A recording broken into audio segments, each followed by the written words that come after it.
السلام علیکم ورحمۃ اللہ وبرکاتہ۔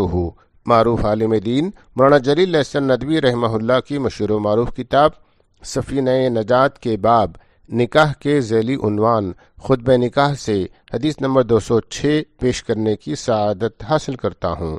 اس حدیث مبارکہ کو روایت کیا ہے ترمذی نے۔ بسم اللہ الرحمن الرحیم۔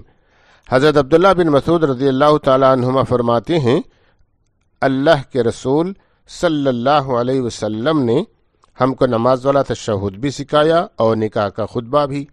ابن مسعود نے نماز کا تشہد بتانے کے بعد کہا کہ نکاح کا خطبہ یہ ہے: شکر اور تعریف صرف اللہ کے لیے ہے، ہم اسی سے مدد مانگتے ہیں، ہم اسی سے گناہوں کے بخشش کے طلبگار ہیں اور اپنے نفس کی شرارتوں کے مقابلے اپنے کو خدا کی پناہ میں دیتے ہیں۔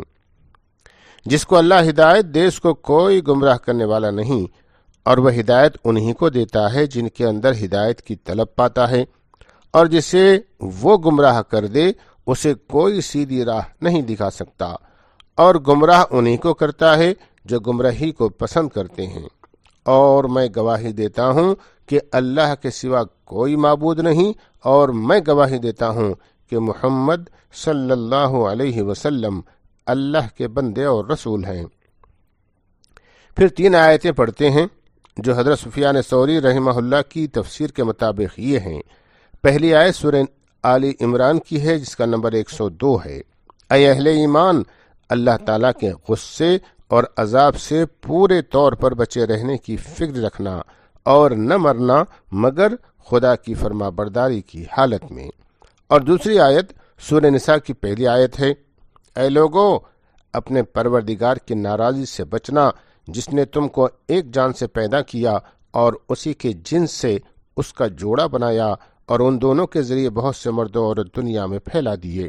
پس اپنے رب کی نافرمانی سے بچنا جس کا نام لے کر تم ایک دوسرے سے اپنے حق کا مطالبہ کرتے ہو، اور رشتہ داروں کے حقوق کا لحاظ رکھنا۔ یاد رکھو اللہ تمہاری نگرانی کر رہا ہے۔ اور تیسری جگہ دونوں آیتیں سورہ احزاب میں ہیں جن کا نمبر 70 اور 71 ہے۔ اے اہل ایمان، اللہ کی ناراضی سے ڈرنا، اس کے نافرمانی سے بچنا اور سیدھی اور حق بات کہنا، تو اللہ تمہیں مزید صالح بنائے گا اور گناہوں کو معاف کرے گا، اور جو لوگ اللہ و رسول کی اطاعت کریں گے وہ عظیم کامیابی سے ہمکنار ہوں گے۔ پورے قرآن میں سے اس دائمی معاہدے نکاح کے موقع پر ان 3 مقامات کی آیتوں کا انتخاب کمال درجے پیغمبرانہ بصیرت کی دلیل ہے۔ ان آیتوں کے ترجمے بغور پڑھیے۔ ان میں عام مسلمانوں کے لیے نصیحت ہے جن کی شادی ہو چکی ہے کہ مرد اپنی بیویوں کے حقوق پہچانیں، بیویاں اپنے شوہروں کے حقوق پہچانیں، اور خاص طور پر ان دونوں کو تنبیہ کی جا رہی ہے کہ زندگی بھر کی رفاقت کے اس معاہدے کے خلاف ورزی نہ کرنا۔ میں نے قبول کیا کہ مفہوم کو یاد رکھنا اور نیا رشتہ جو 2 خاندانوں کے درمیان میں قائم ہو رہا ہے اس کے تقاضوں کو دھیان میں رکھنا۔ وآخر دعوانا ان الحمد للہ رب العالمین۔